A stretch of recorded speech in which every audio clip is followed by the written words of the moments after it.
नमस्कार, स्वागत है आपका हमारी खास पेशकश में। मैं हूं विवेक मित्तल। दोस्तों, हम हमेशा स्टॉक मार्केट में जब निवेश करते हैं तो हम सोचते हैं कि एक लंबी अवधि का निवेश किया जाए। लंबी अवधि के निवेश के लिए लंबी स्टोरी, बड़ी स्टोरी, बेहतरीन स्टोरी, इसकी तलाश हमेशा रहती है। एक ऐसी स्टोरी आज हम डिस्कस करने जा रहे हैं। भारत तेल टैंकर फ्लीट पर बड़ा निवेश करने जा रहा है और अगले कई सालों के लिए निवेश किया जाएगा। 85,000 करोड़ रुपए का निवेश भारत करेगा तेल टैंकर फ्लीट पर। अब इसमें होगा क्या? हम क्रूड ऑयल खरीदते हैं, कच्चा तेल खरीदते हैं हम विदेशों से।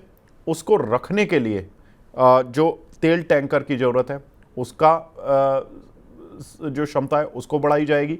दूसरा, जो तेल इंपोर्ट करके लाते हैं उनके लिए जो शिप्स चाहिए होते हैं, तेल टैंकर वाले जो फ्लीट होते हैं, उनकी संख्या बढ़ाई जाएगी। तो यहाँ पर दो तरीके से भारत सरकार इस पर फोकस कर रही है। क्यों कर रही है और इसका क्या फ़ायदा मिलेगा, किन कंपनीज को मिलेगा, उन सभी पर फोकस करेंगे।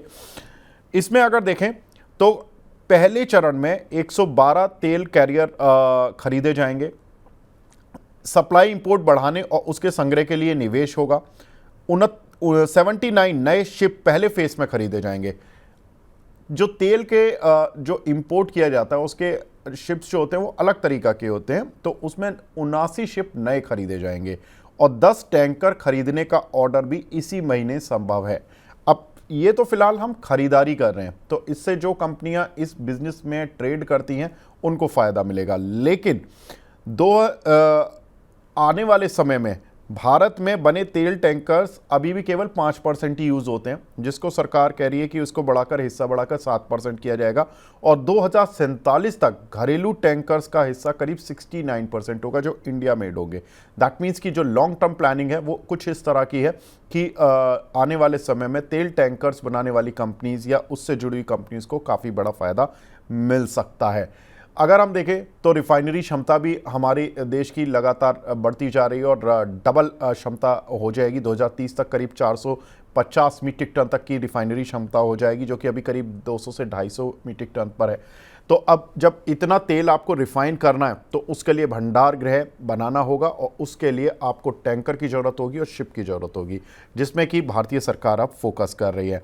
अगर हम देखें तो कुछ एक कंपनीज जो कि इन सेक्टर से जुड़ी हुई हैं, जो शिप बनाती हैं, उसमें कोचिन शिपयार्ड जैसी कंपनियां हो गई। जो कंपनियां शिपिंग बिजनेस में हैं उसमें शिपिंग कॉरपोरेशन, जी शिपिंग जैसी कंपनीज हो गई। जो कंपनियां ऑयल एंड गैस के भंडार से जुड़ी हुई कंपनियां, उसमें एजिस लॉजिस्टिक्स एक बड़ी कंपनी है जिस पर कि फोकस करना चाहिए कि हाँ, क्योंकि ये कंपनी ऑयल एंड गैस का संग्रह करने के लिए टैंकर्स का काम करती है। तो कुछ एक ये कंपनियां हैं जिन पर कि आप लॉन्ग टर्म फोकस करें, अपनी स्टडी करें। लेकिन ये एक स्टोरी बहुत बड़ी है, तो हमने सोचा कि जो लॉन्ग टर्म निवेशक हैं, जो लॉन्ग टर्म सोचते हैं, उनके लिए एक पढ़ने का सब्जेक्ट है और इसमें डीप में जाके आप अपनी स्टडी के अनुसार अपने फाइनेंशियल एक्सपर्ट की मदद से इन्वेस्ट कर सकते हैं। तो ये कुछ एक कंपनियां जिन पर आप फोकस कर सकते हैं और ये एक बड़ी स्टोरी जो कि भारत सरकार की सौजन्य से आई है। तो फिलहाल इस खास पेशकश को यहीं पे विराम देते हैं। नमस्कार।